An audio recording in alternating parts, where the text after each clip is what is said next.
terrorists, clowns, illegal immigration, gay marriage, Donald Trump, and Angelina Jolie and Brad Pitt's divorce. These are some of the many issues that the American people worry about today. But what about global warming? Do we worry about global warming? Do we even know what global warming is? Global warming is a gradual heating of Earth's surface, oceans, and atmosphere. Over the past 10 years, Earth's average temperature has risen by 1.4 degrees Fahrenheit, according to the Environmental Protection Agency. Temperatures are predicted to rise another 2 to 11.5 degrees Fahrenheit over the next 100 years. Very clearly, we are seeing a continuing trend since the 1950s that the climate system is continuing to warm. That's unequivocal. There's no debate in the scientific community about that. And we're at that point now where we need to start making decisions about how we're going to adapt to the changes that are associated with that warming. According to a survey conducted by the Yale Program for Climate Change Communication and the George Mason University Center for Climate Change Communication, 73% of all registered voters say yes, global warming is happening. According to another survey conducted by the Yale Program for Climate Change Communication, 63% of all Americans believe in global warming but say they don't know why it is happening. It's a threat to our population, it's a threat to our planet. From what I understand, by the end of the century, significant portion, unless we take significant action, much of our country, many of our coastal areas will be underwater. Now that we know what global warming is, what causes it? Humans have a huge impact on global warming by doing activities that contribute to the greenhouse effect. Most scientists agree that the greenhouse effect is one of the main causes of global warming. The greenhouse effect is warming that happens when the atmosphere traps heat radiating from Earth towards space. Certain gases in the atmosphere then absorb about 90% of the heat and radiate it back to the surface, warming it to an average temperature of 59 degrees Fahrenheit. These gases are called greenhouse gases and include carbon dioxide, fluorinated gases, methane gas, and nitrous oxide. About 70% of the warming that we've seen since the 1950s is due to fossil fuel emissions, and maybe 30% is natural. Carbon dioxide has accounted for about 82% of all U.S. greenhouse gases, according to the Environmental Protection Agency. It goes into the atmosphere through burning fossil fuels, solid waste, chemical reactions, and can be removed when it's absorbed by plants. Methane comes from the production and transportation of coal, natural gas, oil, and also from livestock or the decaying of organic waste in municipal solid waste landfills. Nitrous oxide comes from agricultural and industrial activities and the burning of fossil fuels and solid waste.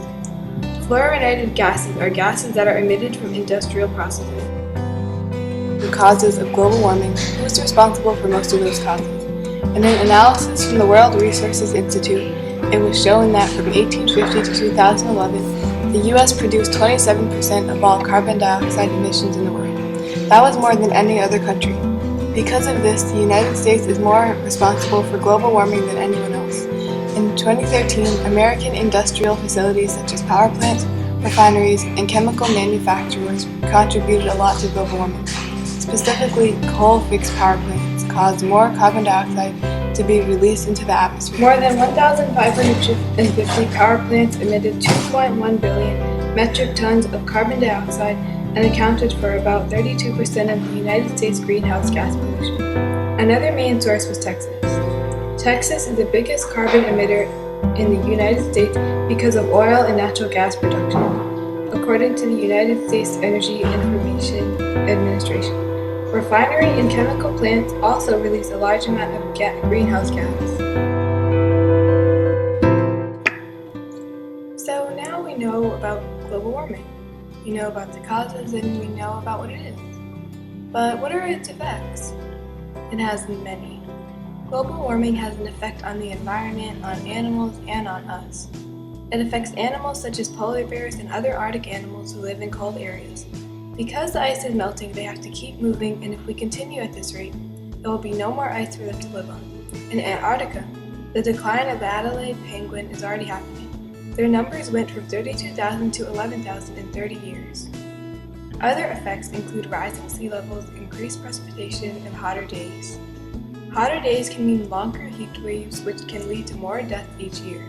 asthma attacks, and wildfires. This can also affect food because higher temperatures can increase growth of certain diseases such as salmonella. Smarter development so that people don't need to drive as much, increasing public transportation, making our buildings more energy efficient, increasing fuel efficiency standards, and working to reduce the use of fossil fuels by dramatically increasing the amount of solar, wind.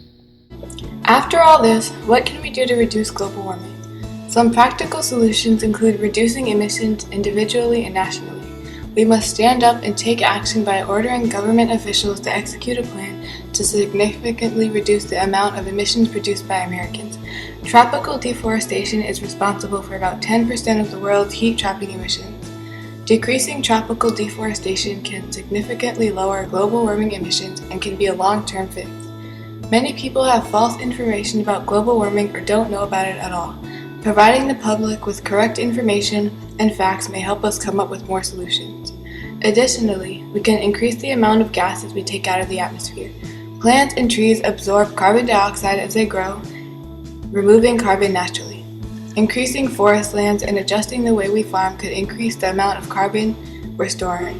Depending on our actions, scientists predict that the Earth could one day warm by as little as 2.5 degrees. On August 3, 2015, President Obama announced the Clean Power Plan. The CPP will reduce carbon pollution from power plants and protect public health.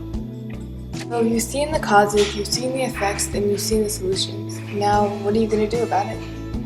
What are we all going to do about it? This is a very urgent issue that the new president and Congress need to address before we are all underwater.